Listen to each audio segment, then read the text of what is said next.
अब ठीक अस्सलाम है। वालेकुम, नमस्कार, सत श्री अकाल एंड गुड इवनिंग। मैं हूं आरज़ू काज़मी और आप देख रहे हैं पॉइंट ऑफ व्यू।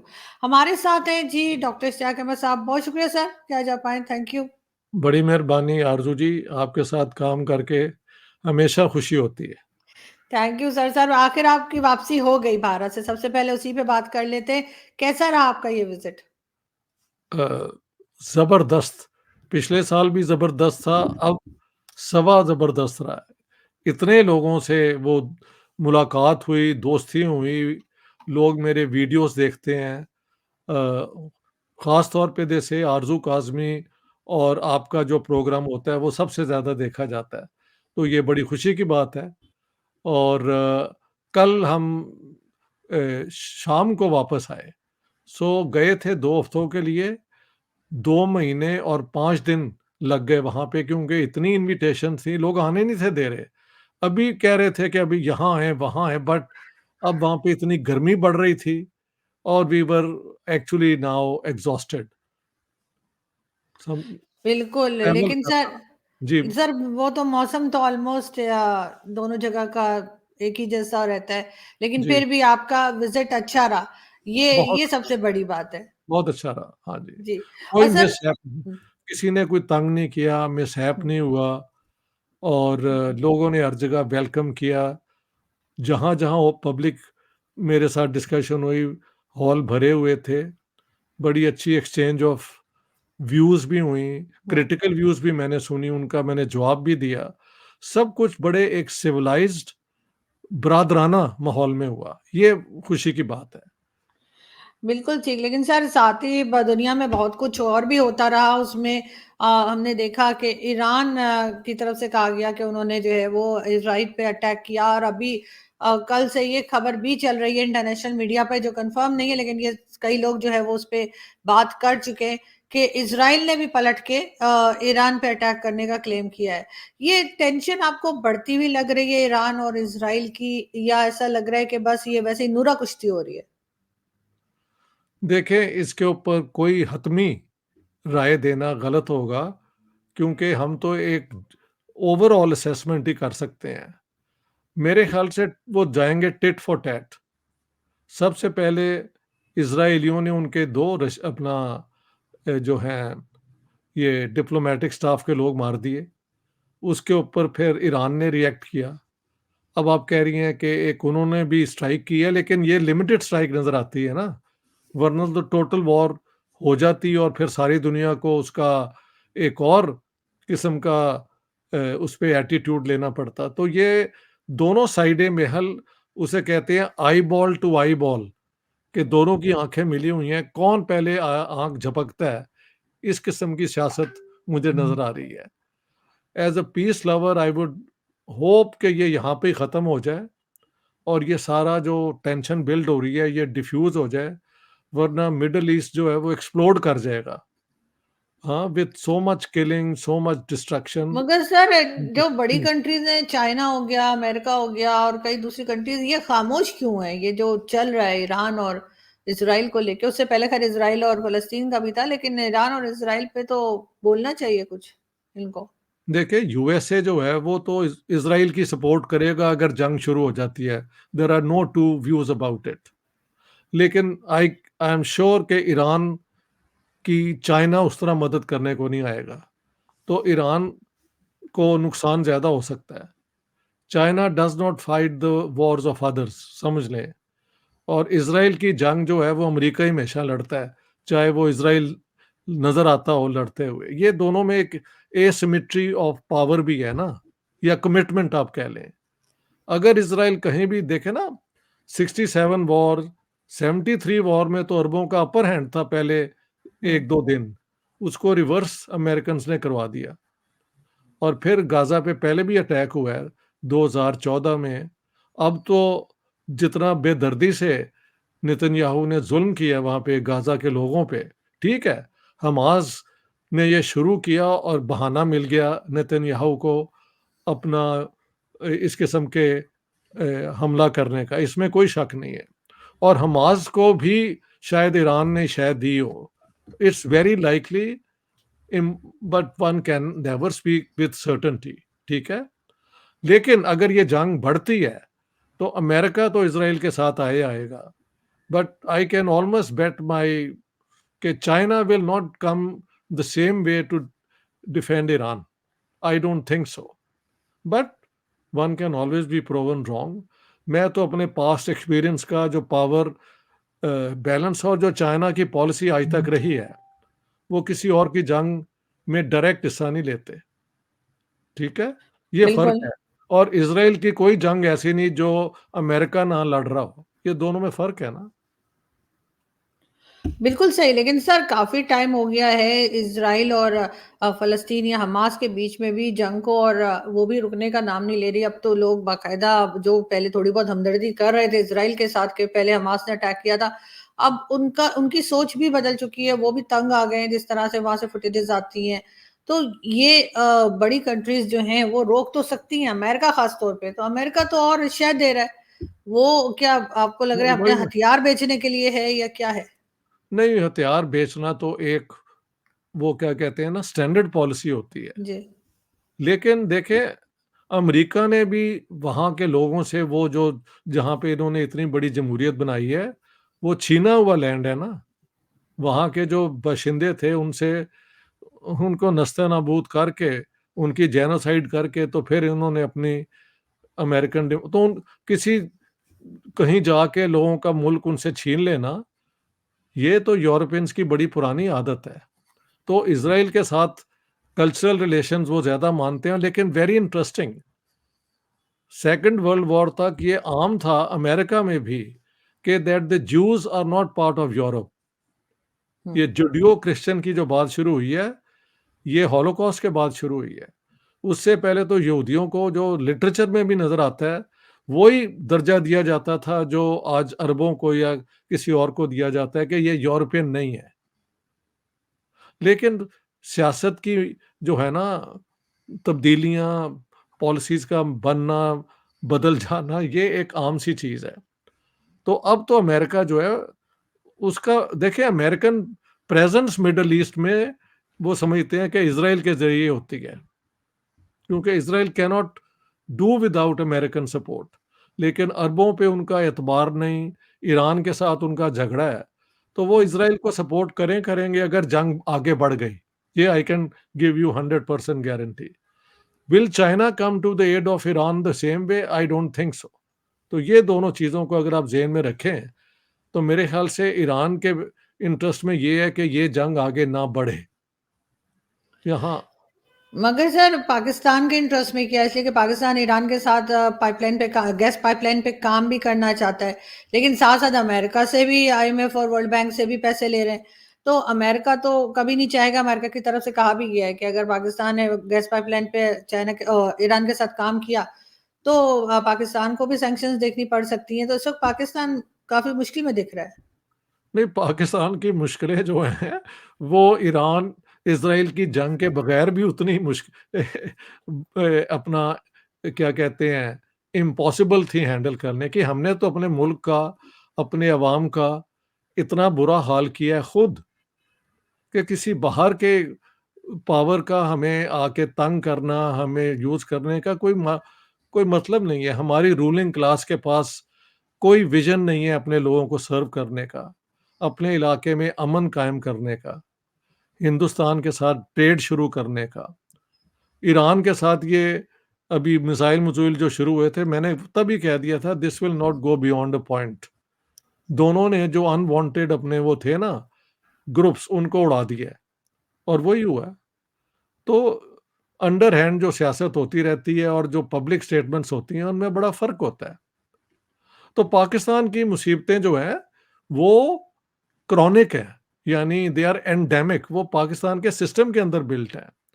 उनको दूसरे फ़ायदा उठाते हैं, नहीं उठाते, ये दूसरों की कन्वीनियंस पे डिपेंड करता है। सो पाकिस्तान वाक़ई, जैसे आपने कहा है, ईरान, इराक, वो जो पाइपलाइन है, एक्चुअली ईरान आल्सो वांट्स कि वो पाइपलाइन पाकिस्तान तक ना रुके, इंडिया तक जाए।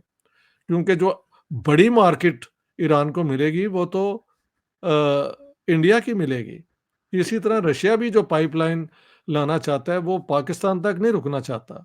दे want to keep going towards India. Pakistan इन सारी चीज़ों को वो एक्सेप्ट नहीं करता फॉर राइट और wrong reasons, I don't know. लेकिन ये पाकिस्तान का अलमिया है कि इनके पास ना कोई फॉरेन पॉलिसी डॉक्ट्रिन है जिस पे ये काम करते हों, सिवाय इसके कि हिंदुस्तान के साथ परमानेंट दुश्मनी रखनी है। और अगर यही पाकिस्तान की फॉरेन पॉलिसी है, तो ये फॉरेन पॉलिसी तो बैकफायर हो चुकी है, बहुत पुरानी। रिज़ल्ट ये हुआ है कि बहुत बड़ी एक वो जो है इंटरनेशनल डेट वो हमारे सर पे पड़ी हुई है और उसको क्लियर करना तो हमारे बस में नहीं है। सो दैट इज़ पाकिस्तान का रोल जो है वो ऐसे ही है। इट्स मगर सर ना, अगर हम हिंदुस्तान को देखें या इंडिया को देखें तो उधर भी उनके टर्म्स इजराइल से भी अच्छे हैं और ईरान के साथ भी वो आपने देखा है चाबहार पोर्ट वगैरह पे काम कर रहे हैं। तो एक तरह से मुश्किल में तो भारत भी फंस गया है कि अब वो किसका साथ दें और किसका ना दें अगर ये दोनों कंट्रीज आपस में टकराती हैं। वो हमेशा वही करेंगे जो वो यूक्रेन और रशिया की जंग में करते रहे हैं कि हमारा काम है दोनों साइडों से बात करना और कहना कि जंग को आगे ना बढ़ाओ। तो इंडिया ने अपनी फॉरेन पॉलिसी को यूं रखा हुआ है कि वो किसी का साथ नहीं देंगे, लेकिन अगर वो होती है बीच में से मिडल लोग जो हैं बात करते हैं दोनों साइडों से, वहां पे इंडियन डिप्लोमेसी जो है ना अपना रोल प्ले करेगी। So India will not take part in a war between Iran and Israel, but will be always there कि अगर दोनों में कहीं निगोशिएशंस हो रही हैं और दोनों के साथ उनके साथ ताल्लुकात अच्छे हैं, तो वो एक वो क्या कहते हैं मिडल मैन वाला रोल प्ले करेंगे। और मैं समझता हूँ ये ही उनको करना चाहिए। मगर सर कहीं ना कहीं बाकी कंट्रीज जो इस जंग का हिस्सा नहीं है, चाहे वो ईरान की हो, इसराइल की हो या हमास या फलस्तीन की हो, कहीं ना कहीं इफेक्ट तो उनके ऊपर भी पड़ रहा है। चाहे वो रशिया यूक्रेन की वॉर ही क्यों ना हो, कहा जाता है हमारे यहाँ की जो महंगाई इसलिए हो गई है क्योंकि रशिया और यूक्रेन जो है वो लड़ रहे हैं। तो ये चीज ईरान और इसराइल और हमास की वजह से भी तो हो सकता है। बिल्कुल हो सकता है। मैं तो समझता हूँ जब तक इज़राइल में नेतन्याहू जैसे लोग इन पावर हैं, उस इलाके में कोई अमन कायम नहीं हो सकता। टू स्टेट सॉल्यूशन के ऊपर अमेरिकन जो बैक करते हैं, वो भी अपनी अभी तक स्टेट डिपार्टमेंट का मैंने चेक किया, they still believe in the two state solution. हाँ, अभी फ्रांस ने भी ये कहा है कि हम तो रिकॉग्नाइज करने को तैयार हैं। स्पेन ने भी कहा है। तो मेरे ख्याल से ये प्रोसेस रुक नहीं सकता।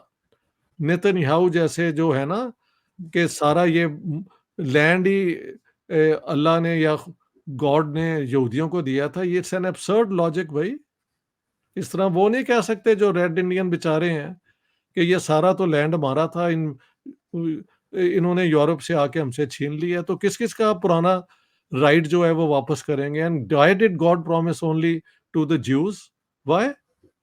एक धरती का हिस्सा उन्हें क्यों दे दिया? अगर गॉड सबका है तो सबके साथ जस्टिस होना चाहिए। और बिल्कुल। हम कहते हैं कि इज़राइल का राइट अब माना गया है। दे हैव राइट और wrong, they are there as a state. उन्होंने प्रूव भी कर लिया है कि वो अपनी स्टेट चला सकते हैं और बहुत टेक्नोलॉजिकल एडवांसमेंट, ये इसको मान लेना कोई बुरी बात नहीं है। लेकिन साथ-साथ फ़लस्तीनियों के जो हकूक हैं, जो भी माने गए हैं 67 के रेज़ोल्यूशंस के बाद, वो भी रिस्टोर होने चाहिए। बात ख़त्म है। अगर नहीं होंगे, तो ये जंग अगली जनरेशन भी लड़ेगी। हमास जो है वो अ, एक एक्सट्रीमिस्ट है, लेकिन बहुत ज़्यादा फ़लस्तीनी जो हैं, पीएलओ के जो थे, वो बड़ी देर से इज़राइल को मानने को, उनकी राइट टू एक्जिस्टेंस को, अभी अरबों ने भी कहा है कि we are willing to recognise Israel. और क्या चाहिए इज़राइल को? सिवाय कि वो एक लैंड ग्रैबिंग एक्सपेंशनिस्ट जो उसकी पॉलिसीज़ हैं, वो उसको पूरा करना चाहते हैं, लेकिन ये मुमकिन नहीं है कि सारे फ़लस्तीनियों को वहाँ से भगा दें या उनको जिस तरह जेनोसाइड का सिलसिला शुरू हुआ है, सिलेक्टिव, अभी तो मतलब लिमिटेड, वो कंप्लीट हो जाए और वो जो 10 मिलियन वहाँ पे फ़लस्तीनी अरब हैं, वो मारे जाएँ, ये मुमकिन नहीं है, not in the current situation. अगर ये होगा तो इज़राइल भी ख़त्म हो जाएगा, दोनों ही फिर वहाँ पे हो जाएँगे फिर, क्योंकि आप मजबूर करेंगे बाकियों को भी उसमें जंग में आने का। तो Netanyahu is the biggest hurdle to peace in the subcontinent. और ईरान और हमास को भी अकल करनी चाहिए कि America will support Israel to the hilt, हुँ। and this can be a war in which so much destruction will follow, तो it's not worth it। मगर सर अगर ये सॉल्यूशन पहले ही एक्सेप्ट कर लिया गया होता 2 नेशन वाला तो ये मसला हल हो गया होता, लेकिन तो ये लगता तो ऐसा नहीं है कि हमास या फिर कह लीजिए कि इज़राइल में से कोई भी इस चीज़ के लिए तैयार है। हम तो तो फिर सालों ठीक से है, यही। तो फिर ये जंग चलती जाएगी। वो देखें, जस्टिस के बगैर बात नहीं बनती ना। आपने इज़राइल बनाना था, बन गया, ठीक है? हुँ, दुनिया ने मान भी लिया।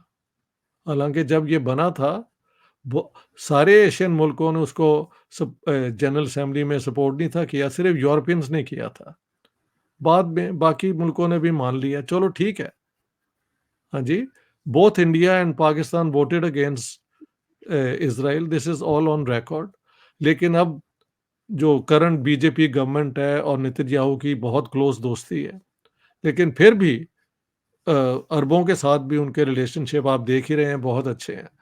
तो इंडिया ने इन हालात में ना अपनी जो होती है गुड ऑफिसेस कहा जाता है, यानी कि दोनों की बात करवाने में अगर मदद कर सकते हैं तो वो ये करते हैं, और ये बिल्कुल मुनासिब है उनके लिए, ठीक है? हुँ। तो बिल्कुल। एक दिन two nation two state solution जब पूरा हो जाएगा तो हुँ। अमन भी कायम हो जाएगा। मगर सर ये करेगा कौन? इसलिए कि आपस में तो ये करते हुए दिखाई नहीं दे रहे, लेकिन साथ-साथ बाकी कंट्रीज़ में भी एक अजीब-सी टेंशन और एक स्ट्रेस फैला हुआ है, क्योंकि ईरान तो बिल्कुल पाकिस्तान के साथ है। तो ऐसा तो नहीं हो सकता कि ईरान में इज़राइल कोई कार्रवाई करे और उसका असर उसके साथ वाली कंट्रीज़ में ना हो। तो ऐसे एग्ज़ैक्टली। में पाकिस्तान, आपके ख्याल से पाकिस्तान को क्या करना चाहिए? बिल्कुल अपने साइड पे रहे, क्योंकि ईरान के प्रेज़िडेंट भी आने वाले हैं 22 को विज़िट चलें, पर आ रहे हैं। देखें, पाकिस्तान आफ्टर ऑल एक न्यूक्लियर पावर है, इस फैक्टर को दुनिया इग्नोर नहीं कर सकती। हुँ। मैं नहीं चाहता कि इसमें कोई भी इन्वॉल्वमेंट पाकिस्तान की हो इस जंग में। ये जंग यहाँ ही ख़त्म हो जाए और टू स्टेट सॉल्यूशन के ऊपर बात की जाए, और ये न्यूक्लियर वेपन्स दोबारा दुनिया में कभी इस्तेमाल ना हो। लेकिन अब तंग आमद व जंग आमद फिर दुनिया में क्या नहीं हो सकता अगर वो बिल्कुल ही ज़ुल्म के ऊपर उतर आए, ये Netanyahu, because the American support them. तो ठीक है, ये चलता जाएगा। एक दिन मगर कुछ न, हाँ, जी। सर सैंक्शंस से भी कोई फ़र्क नहीं पड़ रहा ईरान के ऊपर, जो सैंक्शंस लगी हुई हैं। क्या ये हटाने बस की कोशिश है? सैंक्शंस हटवाने की कोशिश है? टेंशन हटवाने के लिए तो इज़राइल पे जंग यानी फायरिंग तो कोई हेल्पफुल नहीं ना है। उसके बाद तो देखा है मैंने, कई वेस्टर्न पावर्स ने ईरान को क्रिटिसाइज़ किया है। हुँ, देखिए, वेस्टर्न पावर्स भी जो हैं कभी इज़राइल का साथ नहीं छोड़ेंगे, क्योंकि उनकी सारी गिल्ट इसमें है कि हमने यहूदियों के साथ ज़ुल्म किया है। अब जो भी करता है इज़राइल, वो अपने राइट टू एक्जिस्टेंस के लिए करता है, हालाँकि ये एक झूठ है। अरबों ने राइट टू एक्जिस्टेंस इज़राइल का बहुत देर से पहले तैयार है मानने को। 2001 में बल्कि इज़राइली प्रेज़िडेंट थे, हुँ, जब ये सऊदी अरेबिया ने अनाउंस किया था तो वो कहते थे I would like to go to Riyadh and say कि ठीक है, हम तैयार हैं। उस ज़माने की बहल एरियल शरौन की जो राइट विंग हुकूमत थी, मेरा अंदाज़ा हुँ, है, उसने उसे उन्हें नहीं जाने दिया इज़राइली प्रेज़िडेंट को। अब जो इज़राइली प्रेज़िडेंट है हेrzog, ये तो उतना ही फ़ाशिस्ट है जितना ये है नेतन्याहू। तो जो इसको रूलिंग क्लिक है ना हुँ, इज़राइल में, वो एक ज़ालिमों की और रेसिस्ट हुँ। उनकी सोच है कि ये सिर्फ़ मुल्क हमारा है। बिल्कुल ऐसा है, लेकिन सर ये 2 हुकूमतों या उनकी लड़ाई में आम आदमी का बहुत नुकसान हो रहा है, चाहे वो इज़राइल का हो, चाहे वो आई एग्री, फ़लस्तीन का हो या ईरान का हो, आई एग्री। वो बिल्कुल परेशान सही है। है, बिल्कुल सही है। I thank agree. You so much sir कि आज आपने जॉइन किया। My pleasure. Thank you. Thank you very thank you. Much. Thank you.